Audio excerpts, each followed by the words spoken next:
aí galera, tudo bem com vocês? Fala gente, pois como eu falei pra vocês no vídeo anterior, né? Esse vídeo agora eu estaria iniciando a série de estudos sobre Apocalipse. E essa série de estudos tem como título O Final, ou seja, falar um pouquinho sobre Apocalipse, né? Sobre o fim dos tempos, muita gente tem medo, mas eu quero aqui nessa série desmistificar para você algumas coisas a respeito do Apocalipse. Primeiro ponto que nós temos que entender o que é o Apocalipse, para que serve, o que fala esse livro, quem o escreveu, em qual contexto o autor o escreveu, qual o pano de fundo que esse autor escreveu esse texto e para quem ele era direcionado. Bom, nós precisamos entender que o livro de Apocalipse ele trata de uma parte da teologia chamada escatologia, que estuda acerca de acontecimentos futuros acerca do fim dos tempos. O Apocalipse, né, falam de acontecimentos que precedem a volta de Jesus, que vão acontecer também aí durante a volta de Jesus. Então você vai ter mais aprofundado sobre a volta de Cristo o Apocalipse. Muitas vezes as pessoas têm medo, não conseguem entender, mas um ponto-chave para que você possa entender o Apocalipse é saber algumas coisas. Primeiro, quem é o autor de Apocalipse? O autor é João, o apóstolo João. O apóstolo João ele vai escrever esse livro, tá? Segundo a tradição, na ilha de Patmos, no ano 96 depois de Cristo. Ou seja, João já estava com mais ou menos quase 100 anos de idade. 96, por volta de 96 a 97, 98 anos, tá? João ele estava preso na ilha de Patmos, por quê? João, durante o período de perseguição da igreja, a perseguição imposta à igreja por Diocleciano, né, pelos imperadores da época, por Domiciano, por César e outros imperadores da época, por Nero. Então, nesse tempo, né, desses imperadores que perseguiram com mais veracidade a igreja, com mais voracidade, na verdade, com mais força ali a igreja, perseguiram de forma mais intensa, João ele vai ser mandado, né, para a fogueira, para ser queimado, e ele sobrevive de forma milagrosa, né? Deus poupa João da fogueira, João sobrevive. João, mesmo que recebe Maria aos cuidados de Jesus, né? Jesus diz: "Ei, filho, eis aí a tua mãe." E ali na cruz é chamado também de o discípulo do amor ou discípulo amado, autor do Evangelho de João, das 3 epístolas de João que você vai encontrar aí no Novo Testamento, né? A primeira João, que é uma carta bem conhecida, que é chamada de a Carta do Amor. E essas 3 epístolas de João é o mesmo João, tá? É a mesma pessoa. Segundo a tradição, ele era irmão de Tiago, tá? Segundo a tradição, alguns dizem que é irmão de Jesus. Mas nós sabemos que os irmãos de Jesus é Tiago e Judas. Judas Tadeu, né, o Lebeu, Simão e, né, no caso, Tiago Maior. São os irmãos de Jesus. A Bíblia não cita exatamente que João é irmão de Jesus, mas cita que João era irmão do Tiago menor, né? O Tiaguinho seria irmão ali de João. Filhos ali de Zebedeu. Pescadores também, Tiago e João, junto com André e Pedro. Esse mesmo João, ele já velho, já em idade avançada, ele era bispo de Éfeso. E como bispo de Éfeso, quando se inicia essa perseguição da igreja, ele vai ser perseguido, ele vai ali sofrer essa perseguição, vai ser levado, né, para a fogueira, não é queimado, sobrevive e vai ali ser exilado na prisão, que era a ilha de Patmos, era uma cadeia, era uma prisão do Império Romano. Era para presos de, digamos assim, fama da época, para criminosos conhecidos, era uma prisão de segurança máxima. E ali guardado pela guarda, pelos pretores, né, pela guarda pretoriana, João, ele escreve, recebe as revelações de Jesus, como diz aqui no capítulo 1, o Apocalipse, né? Então João, ele ali, durante isso, ele era bispo de Éfeso, mas durante a perseguição da igreja, ele é condenado à morte e sobrevive à fogueira e após isso é levado até ali a ilha de Patmos. E continuando aqui, essas perseguições elas vão se estender contra toda a igreja de Jesus a partir do século I depois de Cristo. Ou seja, após a ascensão de Jesus, a igreja ela vai começar a passar por um período que ao mesmo tempo é um período de expansão e de crescimento da igreja, mas ao mesmo tempo também é um período de perseguição. A igreja vai ser perseguida, tá? De todas as formas ali pelos imperadores romanos. O Império Romano só vai, digamos assim, cessar essa perseguição aos cristãos com Constantino, que se converte ao cristianismo e torna,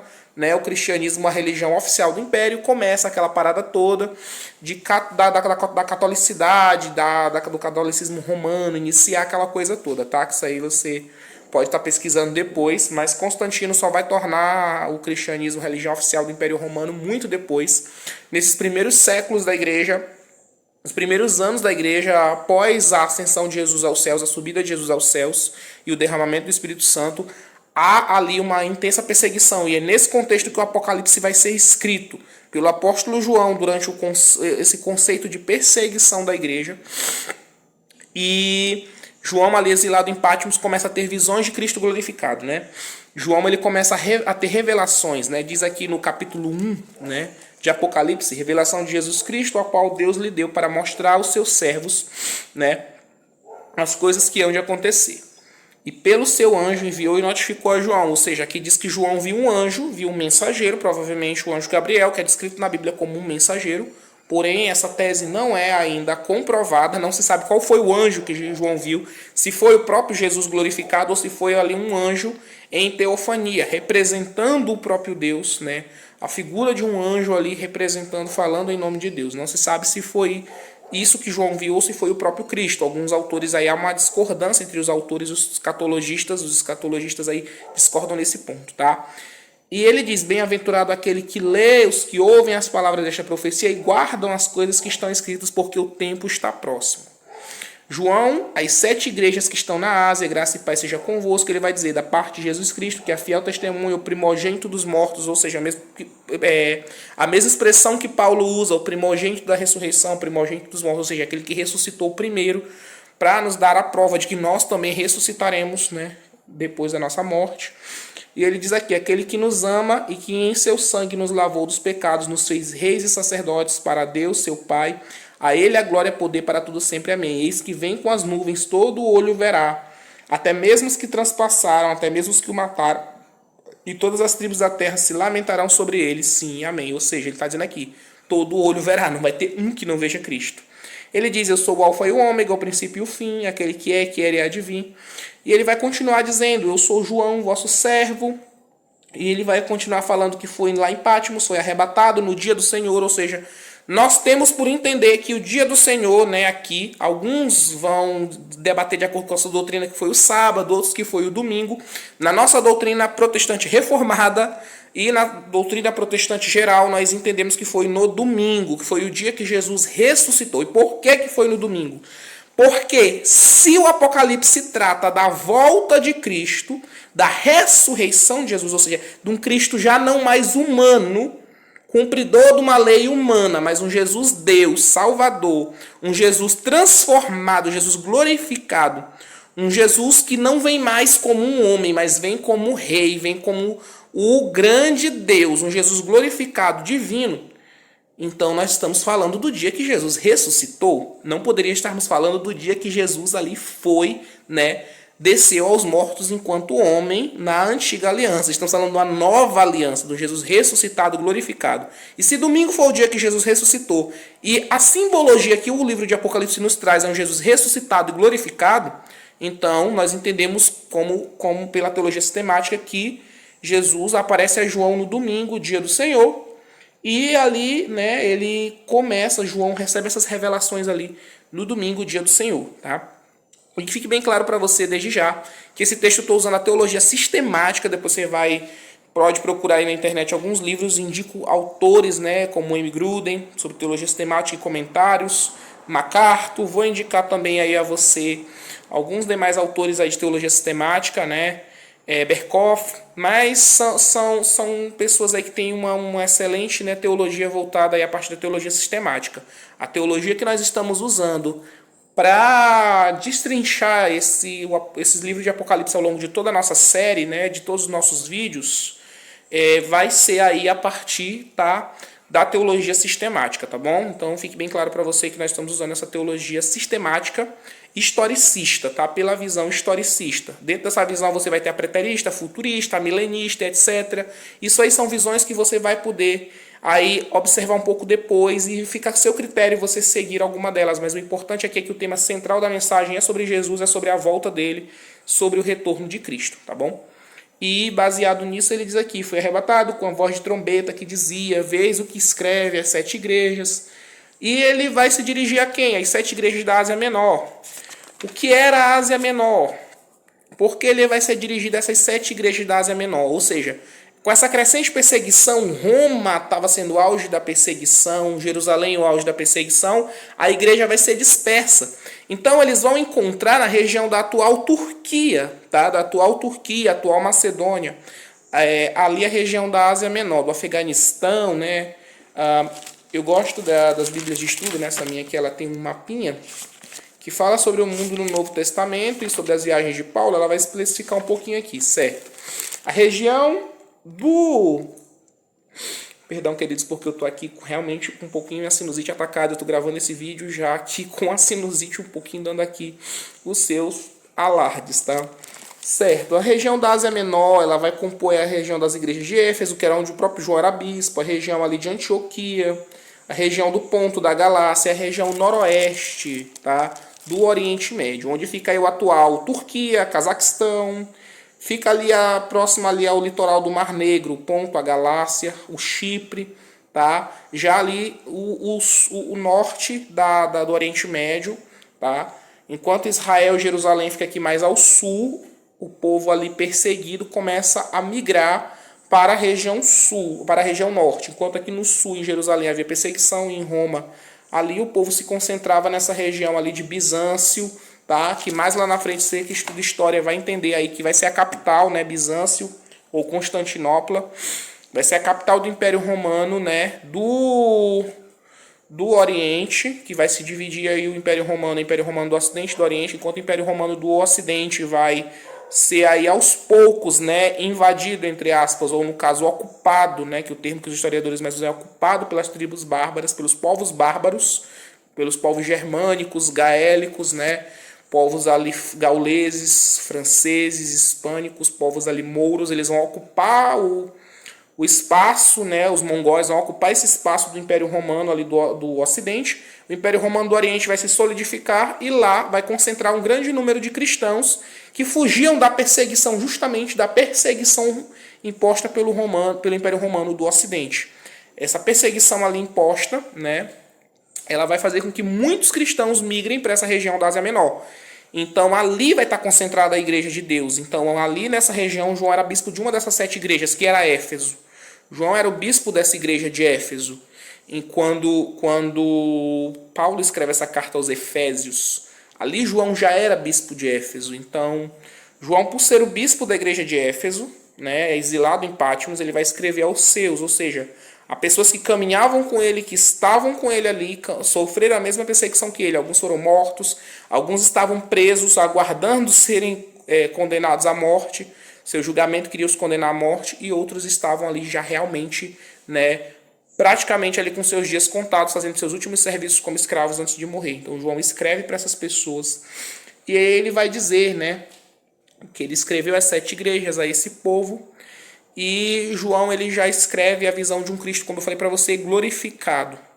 Ele já não vai falar de um Cristo antes homem, um Cristo, aquele Cristo coitadinho, que Jesus nunca existiu, tá? Jesus sempre foi rei e majestade, Jesus sempre foi grandioso e glorioso, mas ele se esvaziou de si em humildade e obediência, se fez como homem. Jesus não está mais falando João não está mais falando daquele Jesus carne, tá? João não fala mais daquele Jesus 100% homem, agora é um Jesus 1000% Deus mesmo, um Jesus que ele já não está mais na sua forma humana, ele já está glorificado, ressuscitado. E João começa a falar desse Jesus, e ele diz aqui, olha, no meio dos 7 castiçais, ou seja, o que são esses 7 castiçais? São justamente as 7 igrejas da Ásia. Alguns autores afirmam, né, que essa era uma igreja, essas 7 igrejas, elas eram sobreviventes da perseguição que já havia se intensificado, enquanto as outras igrejas foram algumas destruídas, os seus membros mortos e outros presos e exilados. Essas igrejas tenderam a sumir, as igrejas na região de Roma, da Grécia, e essas 7 igrejas da Ásia, né, como eu expliquei para você pela questão ali de ser um ponto de refúgio, elas começaram ali se solidificar, né, os irmãos migraram para essa região e ali o cristianismo foi ganhando força, tomando novamente força. Uma força que Roma tentou roubar, tentou tirar dos cristãos, mas foi ganhando ali na região da Ásia Menor. E ali eles eram como luz, né? Esses 7 castiçais significa isso, que eles eram luz naquele tempo, eles eram luz para aquela região, eles iluminavam. Então eles eram os 7 castiçais, né? Eram velas, eram luzes, né? Que traziam iluminação acerca da palavra, dos ensinamentos de Deus para aquela região e para os irmãos. E aí ele diz aqui, semelhante ao filho de homem, vestido até os pés com uma veste comprida, cingindo com um cinto de ouro sua cabeça e seus cabelos eram brancos como a lã, como a neve, seus olhos como chamas de fogo. Ou seja, ele tem uma visão de um Jesus glorificado, Jesus em majestade, Jesus rei. Esse olhos como chama de fogo significa aquele que tudo vê. Cada descrição dessa está ligada aos atributos de Deus, a sua onisciência, a onipresença, a onipotência, tá tudo, a sua imortalidade, a sua eternidade, todas essas descrições aqui que João usa, essa comparação dos olhos de fogo, cabelo como a lã, tá ligado aos atributos de Deus, tá? E aqui diz, os seus pés semelhante ao latão reluzente, como se tivesse reluzido refinado numa fornalha, sua voz como a voz de muitas águas, ou seja, uma voz que todos ouvem, uma voz impossível de não ser ouvida. Essa é a voz de muitas águas. E ele tinha na sua destra 7 estrelas, ou seja, as 7 igrejas estavam, né, perante ele, estava sob o controle dele, o domínio dele. Isso aqui significa domínio, ter as 7 estrelas.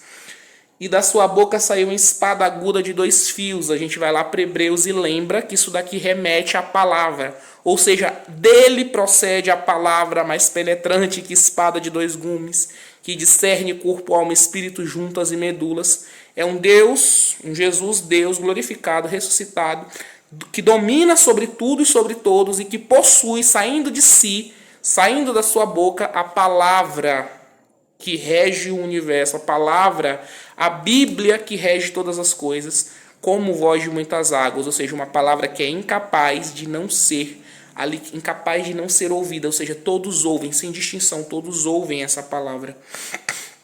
E aqui diz que ele tinha na sua destra, e o seu rosto era como o sol, ou seja, o seu brilho, a sua glória, né, na sua força, ou seja, aquele sol de meio-dia. João compara com aquele sol escaldante, era a glória do Senhor aqui refletida. E ele diz, quando eu vi, caí aos seus pés como morto, ou seja, e ele pôs sobre mim a sua destra, me pôs sobre a sua destra, ou seja, ele tem medo. João, na sua humanidade, vê a glória de Deus, e na sua humanidade ele teme diante da visão que ele tem da glória de Deus.